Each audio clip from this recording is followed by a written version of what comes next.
tanpa terasa umur kita makin hari makin bertambah.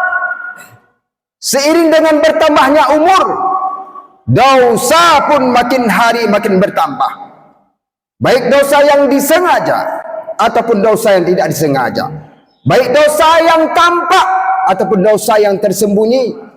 Baik dosa di malam hari ataupun dosa di siang hari. Pertanyaannya, apa yang telah kita persiapkan untuk menghadap Allah Subhanahu wa taala? Siapa diri kita? Dari mana asal usul kita? Untuk apa kita diciptakan Allah Subhanahu wa taala? Dan ke mana kita akan kembali sidang jamaah dengan Allah Subhanahu wa taala? Banyak saudara-saudara kita di luar sana, mereka tidak kenal siapa diri mereka yang sebenarnya.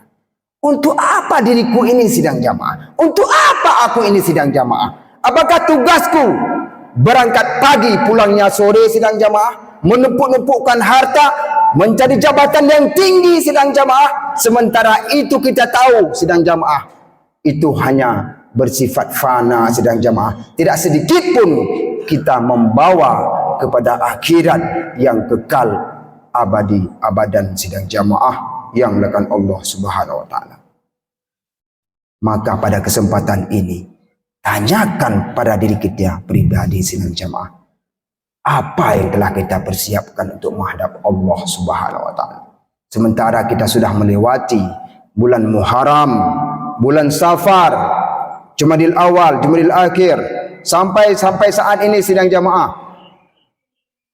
Sudah sampai kita berada di bulan Sya'ban sidang jamaah. Dan sebentar lagi kita sudah berada di bulan Ramadan sidang jamaah. Padahal kita tahu betul bahwa inna Rajaba syahrullah wa Sya'bana syahri wa Ramadana syahru ummati. Sesungguhnya bulan Rajab adalah bulan Allah. Wa Sya'bana syahri, dan bulan Sya'ban adalah kata Nabi bulanku. Wa Ramadana syahru ummati, dan bulan Ramadan adalah bulan umatku. Maka kesempatan ini sudah kita lewati sidang jamaah. Jangan sampai kita menjadi hamba Allah yang merugi di dunia, merugi di akhirat sidang jamaah. Makanya bulan Rajab adalah bulan yang sudah kita lewati, yaitu bulan pembersih jasad kita sidang, anggota tubuh kita. Bulan Sya'ban adalah pembersih hati kita. Bagaimana cara membersihkan hati kita daripada penyakit-penyakit hati sidang jamaah. Sementara bulan Ramadan adalah pembersih jiwa dan ruh kita sidang jamaah. Bagaimana kita akan menghadap Allah sementara tubuh jasad kita, ruh kita, sifat dan tingkah laku kita masih dalam keadaan kotor menghadap Allah Subhanahu wa taala. Jangan kita berbicara masalah menghadap Allah. Antara air saja dengan minyak sidang jamaah tidak akan pernah bersatu. Apalagi antara cahaya kegelapan dengan cahaya benderang sidang jamaah Allah Subhanahu wa taala. Makanya sidang jamaah pada kesempatan ini hamba-hamba Allah yang diberikan kesempatan oleh Allah Subhanahu wa taala. Siapa sih yang tidak berdosa sidang jamaah? Semua manusia pasti ada dosanya.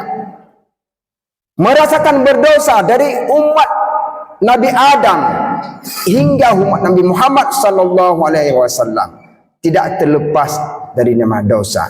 Jangan kita mengira bahwa orang yang bertakwa itu sudah terlepas daripada dosa, tidak sih.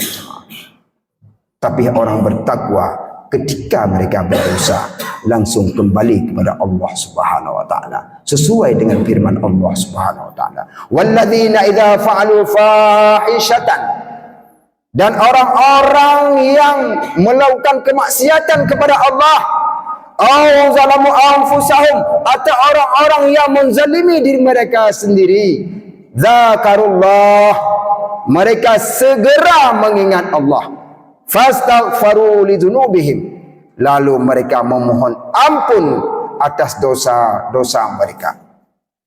Wa may yaghfiru dzunuba illallah, dan siapa lagi yang dapat mengampuni dosa kita? Illallah, kecuali Allah sidang jamaah. Walam yusirru ala ma fa'alu wa hum ya'lamun. Dan mereka tidak berkekalan dengan kemaksiatan mereka. Wa hum ya'lamun, sementara mereka mengetahui sidang jamaah. Makanya hamba yang Allah sayang sidang jamaah, hamba yang merasa dirinya pernah berdosa dan kembali kepada Allah dengan cara taubat sidang jamaah. Astaghfirullah Rabbal baraya, astaghfirullah minal khataya. Bertobat daripada dosa sidang jamaah. Syarat taubat itu ada 4 perkara sidang jamaah. Yang pertama adalah dia menyesali perbuatan yang pernah dia bermaksiat kepada Allah Subhanahu wa taala. Yang kedua, tidak mengulangi kedua kalinya.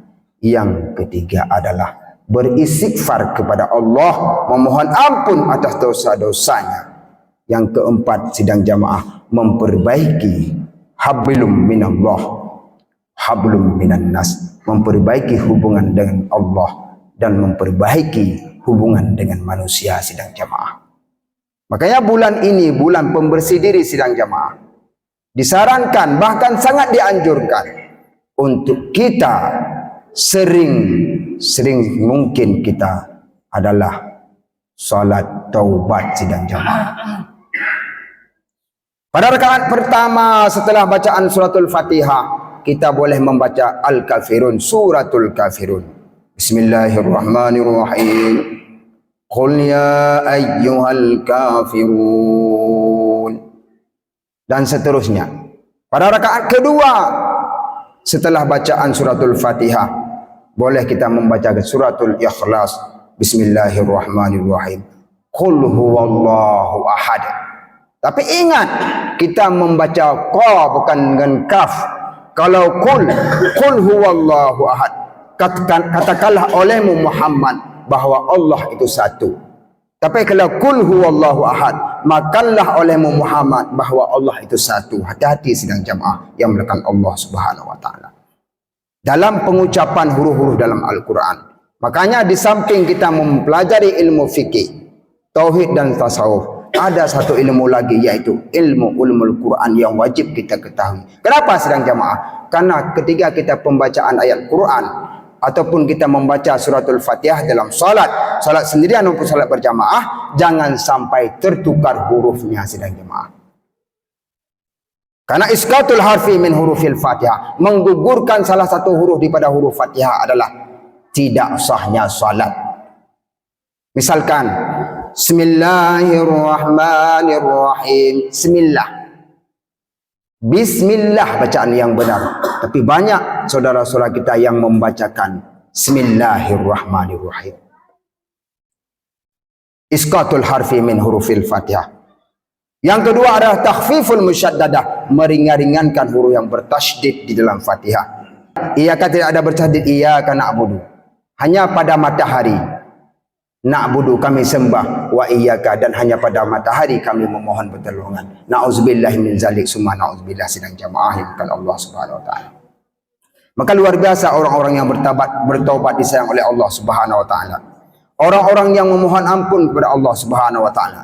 Karena kata Rasulullah SAW yang luar biasa, yang lebih dahsyatnya lagi adalah barang siapa yang mau beristighfar ketika dia mau tidur, man qala hina ya'wi ila firashihi